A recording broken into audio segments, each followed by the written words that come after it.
Before there was time, before there was space, there was only God. No stars, no sky, no sound. Just the eternal presence of the Creator, existing in perfect power and peace. Then God spoke.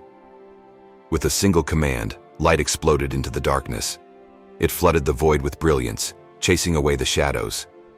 Day was born, night found its place. And God looked at the light and said, "It is good." That was the first day. Again God spoke. "Let there be a space to separate the waters."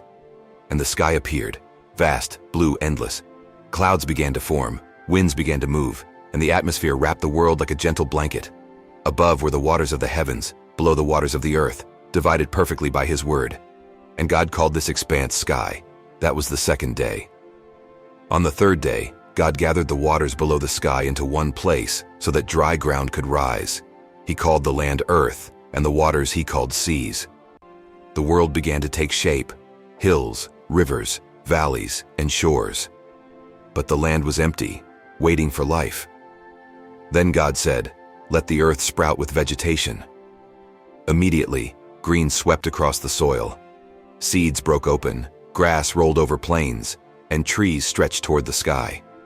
Fruit ripened, flowers bloomed, and the fragrance of new life filled the air. God saw it all and said, "It is good." That was the third day. On the fourth day, God said, "Let lights appear in the sky to separate day from night." And the great light of the sun burst into brilliance, warming the earth. Then came the moon, silver and calm, ruling the night. And beyond them, billions of stars scattered like diamonds across a velvet sky. They would mark days, seasons, and years, a cosmic clock designed by the Creator. God looked at the universe in motion and said, "It is good." Then God turned to the seas and the skies.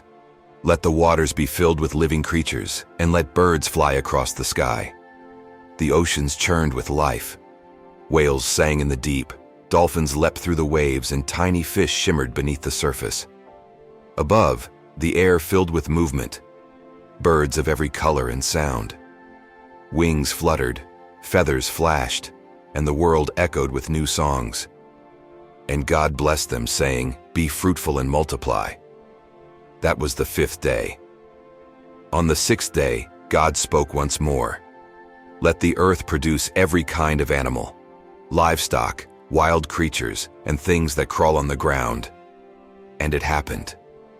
The fields came alive with movement, lions stretching in the sun, elephants trumpeting across the plains, sheep grazing peacefully, and even the smallest insects finding their purpose.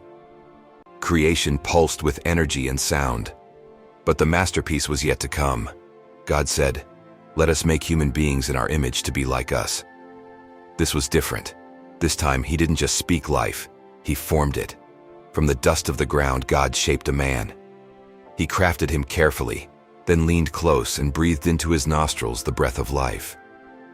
The man opened his eyes. The first human breath filled his lungs. God named him Adam.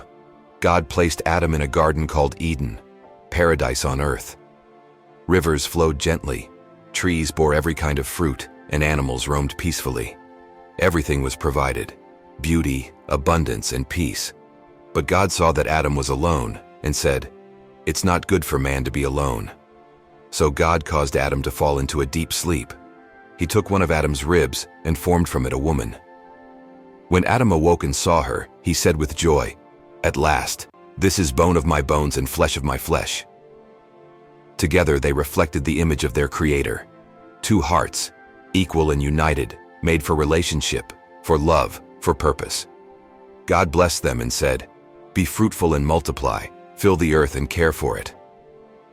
And as the sun set on that sixth day, God looked over all that He had made, the land, the sea, the sky, the stars, the animals, and humanity, and declared, "It is very good." Then came the seventh day. Creation was complete. Nothing missing, nothing broken. So God rested. He blessed that day and made it holy, a day of peace and reflection. Not because He was weary, but to set an example for all who would follow.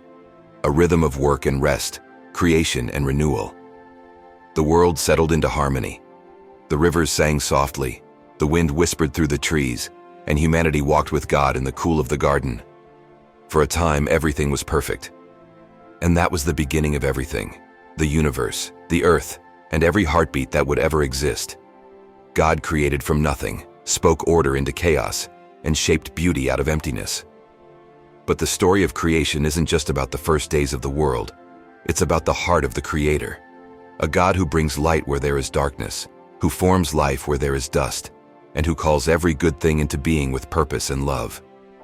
Every sunrise you see, every breath you take, every star that glows above you is a reminder of that truth.